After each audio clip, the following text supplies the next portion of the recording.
The SQL Server while loop is used to repeat a block of statements for a given number of times until the given condition is false. The SQL Server while loop starts with the condition, and if the condition resulted true, then the statement inside the begin and end block will execute. Otherwise, it won't execute. So basically, it suggests that a while loop may execute 0 or more times. So let's take a look at the syntax. So first, the condition in the while loop is tested, right? If the condition is true, the statement or query inside the begin block will be executed.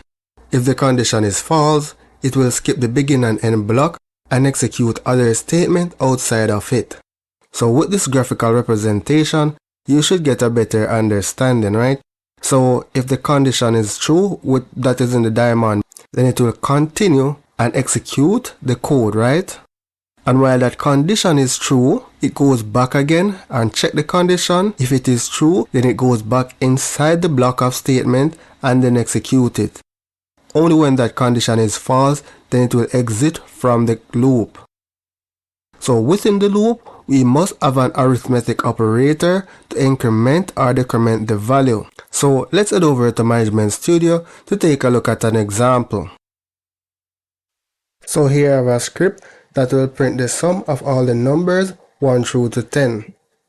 So here I am just declaring two variables, number 1, num, and total. Here is my while condition. Here I am checking if number is less than or equal to 10. If number is less than or equal to 10, then I go on to the begin block, right?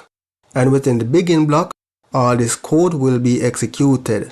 So here I am just setting the total by adding total plus num. This line is basically the counter or the control for the loop.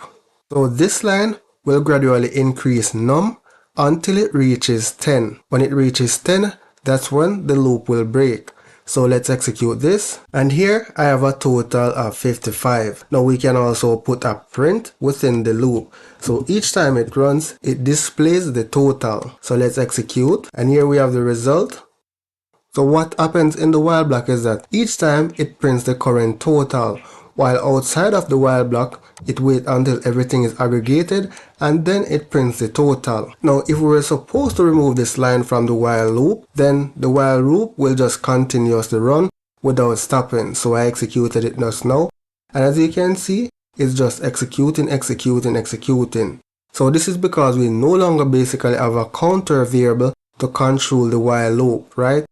So currently num is 1, right? So it goes into the while loop, print total, goes around again, check num is still 1, it is less than 10, so it continues to run. Why? Because num is not being incremented here. So num will continuously have a 1 and this program will not end. You have to stop it manually. So as you can see, if we look at the result, it went up to a pretty decent value. So without any form of control to break the loop, you will end in a situation where you have an infinite loop.